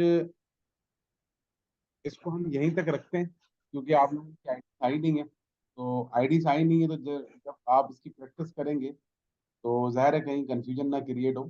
तो नेक्स्ट क्लास में आपको इंशाल्लाह आईडीज अगर मिल जाती हैं तो दो दो क्या कहते हैं दो जीएल्स आप बना लीजिएगा, एक्सपेंस का और बैलेंस शीट का। और बल्कि एक काम कर लेते हैं, अगर हम सिर्फ मास्टर डेटा पे आज काम करते हैं तो हम वेंडर का और एक वेंडर का रिकॉर्ड बना लेते हैं, कस्टमर का अकाउंट आप लोग रिकॉर्ड खुद बना लीजिएगा। मैं दोबारा इसमें जाता हूँ FS00 में, जनरल लेजर में जाता हूँ, और अब की बार मुझे वेंडर का अकाउंट डिलीट नहीं हो सकते, एसएपी में अकाउंट डिलीट नहीं होते, मार्क फॉर डिलीशन लग जाता है, एसएपी से कोई भी चीज डिलीट नहीं होती। अगर मुझे इस जीएल को डिलीट करना है तो मैं अगर इस डब्बे पे क्लिक भी करूंगा तो वो मुझसे मार्क फॉर डिलीशन का चेक लगा देगा। तो जब डेटा एंट्री हो रही होगी तो सिस्टम आपको बताएगा कि this GL is mark for deletion not delete, सिर्फ मार्क लगा है डिलीशन का। ये जीएल आपको नजर आता रहेगा, कहीं जाएगा नहीं, ये अपनी जगह पे दिखता है। अच्छा भाई, अब हमें वेंडर का रिकॉन बनाना है। जब हमें वेंडर का रिकॉन बनाना है तो जनरल लेजर में हमें सबसे पहला ही अ, यार देखें, ये मार्केटिंग की क्लास तो नहीं हो रही है आपकी, जो ये आप ये मैसेज शेयर करा रहे हैं यहाँ पे। माजरत के साथ भाई बुरा नहीं मानिएगा प्लीज। यहाँ पे हमारे पास जनरल लेजर में पहला ही ग्रुप है जिसका नाम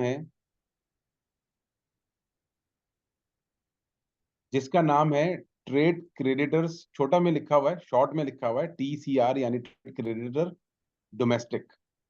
अब इसके नाम से ही पता चल रहा है कि भाई ये जो जीएल है ये वेंडर का रिकॉन होना चाहिए, क्योंकि ये ट्रेड एंड अदर क्रेडिटर्स का है। ट्रेड एंड अदर क्रेडिटर्स का ताल्लुक तो वेंडर से होता है।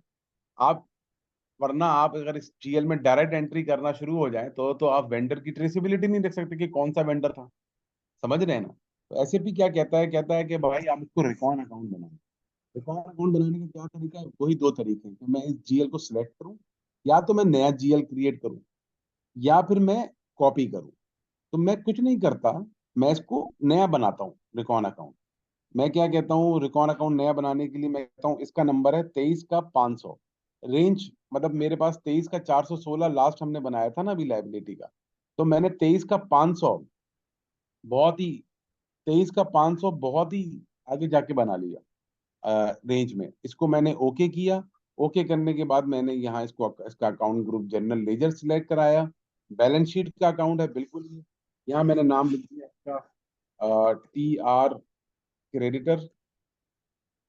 यहाँ भी मैंने लिख दिया TR क्रेडिटर 9 ट्रेड क्रेडिटर। आपका यहाँ पे हमने लिख दिया ट्रेड क्रेडिटर, आज की तारीख डाल दी ताकि हमें याद रहे कि ये हमने बनाया 30 सितंबर 2023।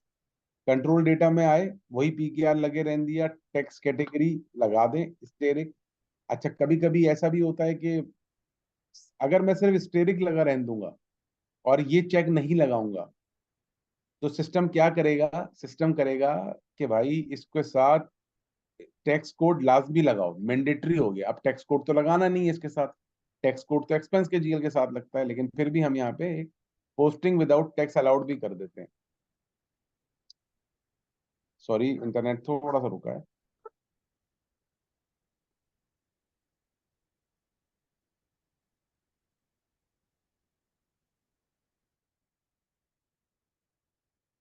अच्छा, ये दोनों अगर स्टेरिक भी लग जाए और ये चेक भी लग जाए तो इसका मतलब ये होता है कि अगर आप टैक्स कोड ना भी डालें तो सिस्टम आगे जाने देता है।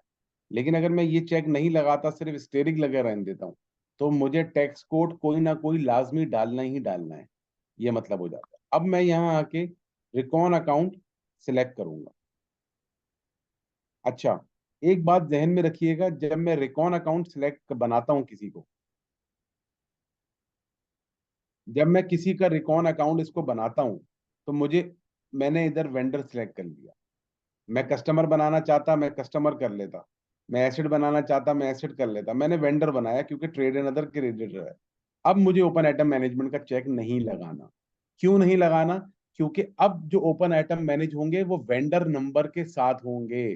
ये तो मैंने क्योंकि वेंडर का रिकॉन बना दिया, इसमें तो एंट्री डायरेक्ट जाएगी ही नहीं। इसमें तो वेंडर में जाएगी पहले, वेंडर के बाद आपको यहाँ दिखा करेगी, इस जीएल में दिखा करेगी। लाइन आइटम डिस्प्ले पे मैं चेक हर जीएल पे लगाऊंगा तो इस पे भी लगाऊंगा। सॉर्ट की मैं सिलेक्ट करना चाहता हूँ, बिल्कुल सिलेक्ट कर लूँ। सॉर्ट की का वही कॉन्सेप्ट है, कोई सी भी सिलेक्ट कर लें। क्रिएट बैंक इंटरेस्ट के अंदर में आया, मैंने फील्ड स्टेटस सिलेक्ट करना है। फील्ड स्टेटस सिलेक्ट करने के लिए मैं सर्च करता हूं तो रिकॉन अकाउंट का फील्ड स्टेटस मुझे अलग से दिखता है। उसमें इन्होंने बताया हुआ होता है कि कौन सी चीज मैंडेटरी है कौन सी नहीं है। यहाँ पे रिकॉन अकाउंट का आपको दिखेगा अलग से, रिकंसिलेशन अकाउंट। मैं इसके तो ये साथ ये लगा दूंगा। पहले से बने हुए हैं शॉर्ट कीज जी या ये देखें, ये कंसल्टेंट ने बनाए हुए हैं कंसल्टेंट पहले ने से। बनाए? आप कंसल्टेंट ने आपसे पूछ के बनाए हैं, आपको बता के बनाए हैं। आपने उसको ओके। समझाया है कि यार मुझे, उसने आपको समझाया है कि फील्ड स्टेटस के अंदर क्या होता है, आपने फिर उसको ये समझाया कि यार ये लगा, ये बना। ठीक है जी। अब बस मैंने यहाँ पे कुछ नहीं किया, पूरा जीएल सही तरह सेम तरह बना है। यहाँ बस वेंडर का रिकॉन कर दिया है इसको। इस जीएल में और बाकी के जीएल में फर्क ये है कि इसमें डायरेक्ट एंट्री नहीं हो सकती। कहता इसमें आपको एंट्री करने के लिए वेंडर मांगेगा, क्योंकि आपने यहाँ वेंडर लगा दिया। अब हम लोग इंशाल्लाह जब एपी स्टार्ट करेंगे तो उसका मास्टर डेटा बनाएंगे वेंडर का। वेंडर के मास्टर डेटा में ये जीएल इंशाल्लाह हम लगाएंगे, तो आप लोगों को अंडरस्टैंडिंग और क्लियर हो जाए। ऐसे सर कुछ क्लियर बस नहीं हुआ मेरा है। क्या काम किया यहाँ पर क्लियर नहीं हुआ है। ये आपने किया क्या है समझ नहीं आ रहा। कहाँ पे सर? ये जो काम आपने किया है वेंडर के हवाले कहाँ से, पे सर? ये जो अभी वेंडर का आप कुछ कर रहे थे जीएल में आके, ये मुझे समझ नहीं सर आया। कुछ नहीं, मैं, सर मुझे तो आपका स्टेटमेंट समझ में नहीं आ रहा। मैं कुछ किया मैंने तो। मैं बता दूं, मुझे ये वाला समझ नहीं आया जो आपने वेंडर क्रिएट किया है ना, तो मतलब क्या क्रिएट करें, मुझे कॉन्सेप्ट क्लियर सर नहीं हो रहा है मैंने बेसिकली। सर मैंने सर पहला सवाल ये है कि मैंने वेंडर कब क्रिएट किया? ये फिर क्या है ये वेंडर आप जो कर रहे हैं क्रिएट? सर हम्म। अकाउंटिंग के अंदर एक कॉन्सेप्ट होता है कंट्रोल अकाउंट। जी बिल्कुल होता है सर। सर पढ़ा, सर कंट्रोल अकाउंट होता है सर, ये वो कंट्रोल अकाउंट बनाने जा रहा हूँ। ओके। ये कंट्रोल अकाउंट बनाने जा रहा हूँ। अब ये ओके। मल्टीपल वेंडर के साथ लगेगा। ओके गॉट इट सर ठीक है नाउ। सर। मैंने ठीक है सर, और किसी का कोई सवाल?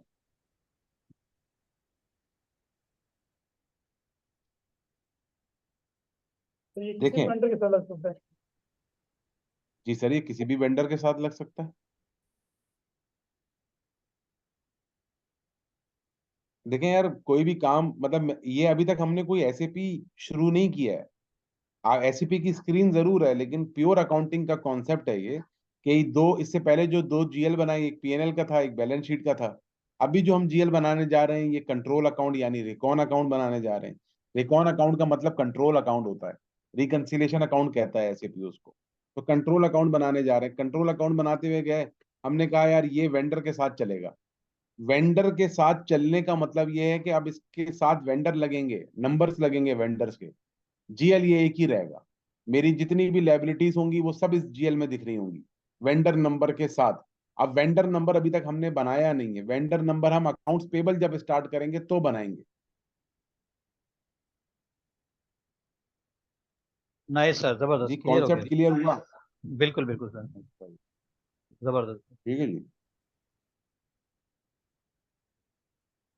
तो ये क्रिएट जी बैंक जीएल इंटरेस्ट कोड और सेम इसका रहेगा। इसको इसकी इसका लिंक मिसाल देते हैं ऐसे और है। क्यों जरूरी है? इसको मैं यहाँ से सेव करता हूँ। अच्छा जी, सेव करके मैं बैक करता हूँ। जब मैं बैक करता हूँ, जनरल लेजर बंद करता हूँ, अकाउंट्स पेबल जो कि आज हमें नहीं करना था ना अभी करना है, मैं आपको सिर्फ दिखा देता हूँ। मैं इसके मास्टर डेटा में आता हूँ। इसके मास्टर डेटा में जो पुराने बने हुए वेंडर हैं, मैं उनमें आ जाता हूँ डायरेक्ट। पुराने बने हुए जो वेंडर है, पुराने जो बने हुए वेंडर हैं उनमें एक अकाउंटिंग इन्फो का टैब है। उस अकाउंटिंग इन्फो में यहाँ रिकॉन अकाउंट लगा हुआ है। ये क्या लिखा हुआ है? रिकॉन अकाउंट लिखा हुआ है सर। ये वेंडर का नंबर है 200497 ब्लू ओशियन लिमिटेड। ये एक वेंडर है ब्लू ओशियन। उसके अंदर एक रिकॉन अकाउंट लगाया हुआ है। अब आपका जो रिकॉन अकाउंट है सर वो भी यहाँ दिखना चाहिए। ये दिख रहा सर। अब यस, मैं टू ये three recon five double account, zero बनाया था हमने, टू थ्री जी फाइव डबल तो जीरो ये बनाया आपने, था जी। जी तो जब आप एपी में जाके वेंडर बनाएंगे तो वहां ये जीएल लगाएंगे। ठीक है जी। वेंडर अलग कॉन्सेप्ट है, ये अलग कॉन्सेप्ट। ठीक है जी। जब हम इंशाल्लाह एपी में वेंडर मास्टर डेटा बनाएंगे, यहाँ से आके FK01 से आके, तो आप बेहतर अंडरस्टैंडिंग ले पाएंगे। अभी हमने वेंडर का जीएल अलग बनाया है, खाली जीएल बनाया है, सर एक ताकि वेंडर तो हम दो, दिखा दें, एक वेंडर जो इसमें डिस्प्ले जो शो कर रहा है वहाँ एक तो दिखा दें कि बने हुए किस तरह है मतलब। जैसे हम कोई कस्टमर वेंडर सर जब बनाते हैं ABC वगैरह, वो बना हुआ तो होगा ना इसमें? इसमें डिस्प्ले भी शो हो रहा है पे बिल में, मास्टर जो कहाँ बना पे हुआ है डिस्प्ले हो आपका, रहा था? ये अकाउंट्स पेबल और वो ये जो मास्टर डेटा है आपका, इसमें जो डिस्प्ले जी शो कर रहा है, इसमें वो तमाम जो वेंडर बने हुए होंगे वो यहाँ शो होंगे ना जरी? सर, यानी लिस्ट वेंडर शो की हो जो, जाती है। जी जी लिस्ट की यहाँ बात कर ऐसे रहा हूँ। यहाँ ऐसे लिस्ट शो हो ठीक, जाएगी। ये लिस्ट शो हो गई, सारे वेंडर की लिस्ट है सर। हाँ ठीक है। अब बात इन क्लियर। सब के पीछे एक जीएल लगा हुआ है। वही और जीएल जो जो जीएल जैसे अभी हमारा अभी मास्टर था डेटा में हमने कंट्रोल, बनाया है। अभी 23500 वो इससे लिंक हो जाएगा जो हमने बनाया। जी ठीक है, कंट्रोल अकाउंट से लिंक होगा। थैंक यू सर, जी जजाकल्ला, जी सही सर, है, ऐसा ही। क्लियर है सर। सर ये रिकॉन अकाउंट में आपने बैंक क्रिएट और वो जो लगवाया है उसकी क्या रीजन है, क्या वजह है उसकी, क्या लॉजिक, क्या है उसकी, सर किसकी फायदा क्या है? सवाल रिपीट करिएगा दोबारा। अभी जो हम रिकॉन अकाउंट बना रहे सवाल थे, रिपीट कीजिएगा, समझ नहीं आया। आपने जो अभी रिकॉन अकाउंट बनाया था जी जिसमें वेंडर अटैच किया था, उसमें क्रिएट बैंक और उसमें इंटरेस्ट लिखा हुआ था, जी। वो उसका जरा एक्सप्लेन करें, वो क्या क्यों जरूरी है इसमें? बैंक लिखा हुआ है, इंटरेस्ट लिखा हुआ है, क्रिएट लिखा हुआ है, तो क्या लॉजिक है, क्यों जरूरी है वो? अच्छा अच्छा।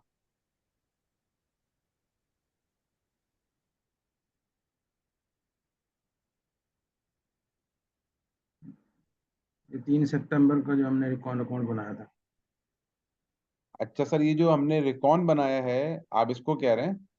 जी जी, इसमें ये 3rd नंबर पर जो क्रिएट बैंक इंटरेस्ट है। अच्छा, एक मिनट रुकिएगा। ये जीएल आ गया जो हमने बनाया था, डबल क्लिक किया। सर ये जो जी, टैब्स है ना, टैब्स, इन टैब्स को ये आप चेंज टैब नहीं कर सकते।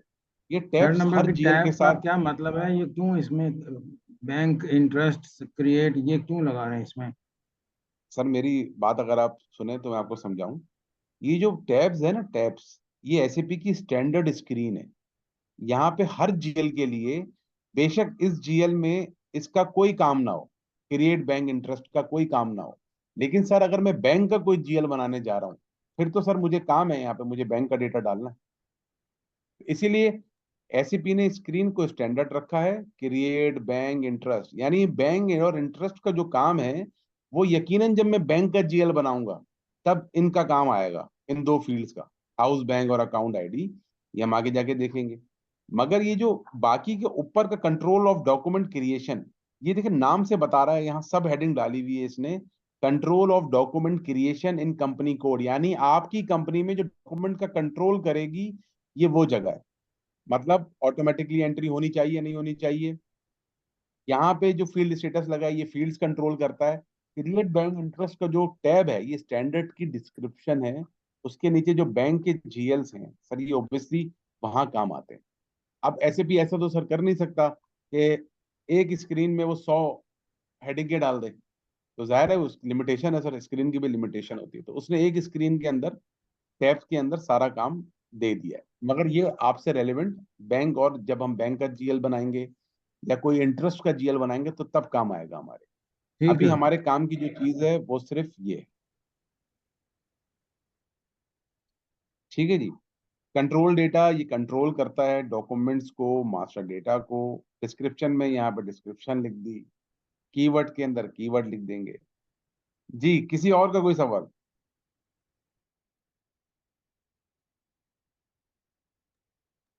सर जी मल्टीपल किसी और? करेंसी की जो एंट्री है या उसमें कोई ट्रीटमेंट है, वो अभी बाद में बताएंगे क्योंकि अभी आपने स्किप कर दी है वो। सर मल्टीपल उसमें करेंसी कहाँ पे मैंने स्किप की है? एक ऑप्शन आया था उसमें, जो आपने शुरू में टिक करवाया था, तो कहाँ पीकेआर पे यहाँ कराया पे था सर? सिलेक्ट किया। ये आ गया। ये पीकेआर सिलेक्ट किया था अब। ये जी, यहाँ आपने बताया कि only benefit in local currency अगर सिलेक्ट कर लेंगे तो फिर फॉरेन करेंसी में कभी भी इसको एंट्री नहीं कर सकेंगे। तो जी जी। इसका मतलब ऑप्शन तो है इसमें कुछ, अदर ऑप्शन भी होगा इसमें? सर ये देखें, आप सिनेरियो क्या है सर? नहीं, फर्ज करें US डॉलर में भी इसमें कोई सर आप यहाँ नहीं हो। पीकेआर लगे रहते हैं, आपको ये दो ऐसे पी वाहिद सिस्टम है सर। आप पीकेआर में भी एंट्री करेंगे तो आपको वो डॉलर दिखा देगा, अगर आपने इनवॉइस डॉलर में बनाई होगी। तो एक्सचेंज रेट डालना पड़ेगा? आ- आ- नहीं, कुछ नहीं करना पड़ेगा सर। एक्सचेंज रेट वेट सब कुछ नहीं करना पड़ेगा। पीकेआर सर ये इसलिए लिखा हुआ आया है यहाँ पे क्योंकि आपकी जो लोकल करेंसी सिस्टम में बनती है वो पीकेआर बनती है। लोकल करेंसी में तो डॉक्यूमेंट को दिखाएगा ही दिखाएगा, साथ में एक और करेंसी बनाता है ये डॉक्यूमेंट करेंसी, उसमें आपको वो यूएसडी दिखा देगा। आपका टीबी तो सर पीकेआर में निकलता है ना। लेकिन वो ठीक है, हमारा तो रोज एक्सचेंज रेट ही चेंज होता है, तो क्या किस लेवल से दिखाएगा, कौन से सर रेट से मैं आपको दिखाएगा? कह तो रहा हूँ, मैं कहता रहा हूँ इसका ताल्लुक डेटा एंट्री से नहीं है। अच्छा, वो इसका ऑटोमेटिकली ताल्लुक उठाता सर है। डेटा एंट्री से नहीं है। आप यहाँ वो आप वहां पे यूएसडी लिखेंगे ना एंट्री करते हुए, आप वहां लिखेंगे मैं यूएसडी की इनवाइस बनाने जा रहा हूँ, तो आप वहां यूएसडी लिखेंगे, ग्रेट ब्रिटिश पाउंड लिखेंगे, सिंगापुरियन डॉलर लिखेंगे, ऑस्ट्रेलियन डॉलर लिखेंगे, तो आप वहां डॉलर लिखेंगे, डॉलर का रेट भी लिखेंगे। सिस्टम साथ साथ पीकेआर में भी कैलकुलेट कर रहा होगा, और जब आप रिपोर्ट चलाएंगे तो आपको दोनों दिखा रहा होगा, डॉलर भी दिखा रहा होगा, ओके, पीकेआर भी दिखा रहा होगा ठीक साथ है साथ। सर। समझ रहे हैं sir? Okay sir. Okay.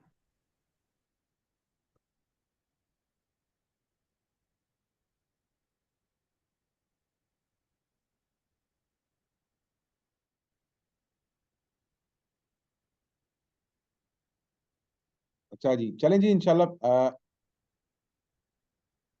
Recon account और शॉर्ट की और रिकॉन अकाउंट जितनी मेरी इस्तेताअत थी मैं समझा चुका, उससे ज्यादा तो अब मेरे समझ में नहीं आ रहा मैं आपको कैसे समझाऊं। मैंने कोई बेतहाशा बार रिपीट किया रिकॉन अकाउंट, मैं आपको दिखा देता हूँ, देखने से शायद समझ में आ जाए। इंटरनेट अगर मेरा साथ दे तो दिखाने।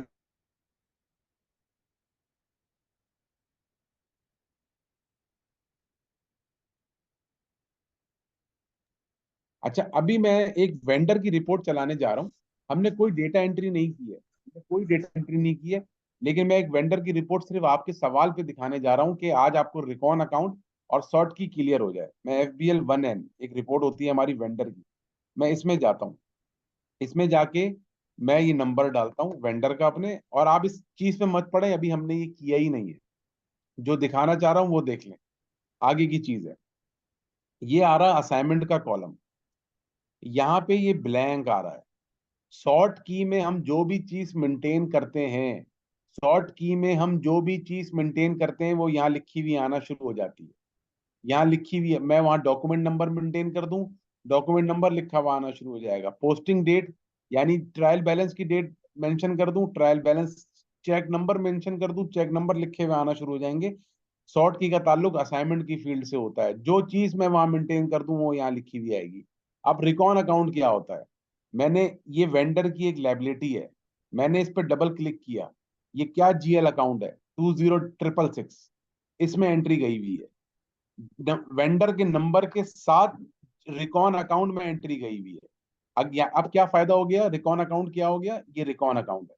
मैं इस GL को चलाऊंगा तो भी मुझे इस वेंडर की अमाउंट्स दिखाएगा ये वाली सारी, और मैं जब इस वेंडर को चलाऊंगा तो भी मुझे दिखाएगा। तो रिकॉन अकाउंट क्या हो गया, यानी कि एक वेंडर मेरे पास 200497 है, एक वेंडर मेरे पास 98 है, 99 है, 500 है। तो ये जो मेरे पास वेंडर्स हैं सारों की एंट्री इस GL में जाना, इसका मतलब है ये कंट्रोल अकाउंट है, यानी रिकॉन अकाउंट है। रिकॉन अकाउंट क्या होता है, यानी जो आपकी सब्सिडियरी मॉड्यूल को कंट्रोल करे, वो रिकॉन अकाउंट।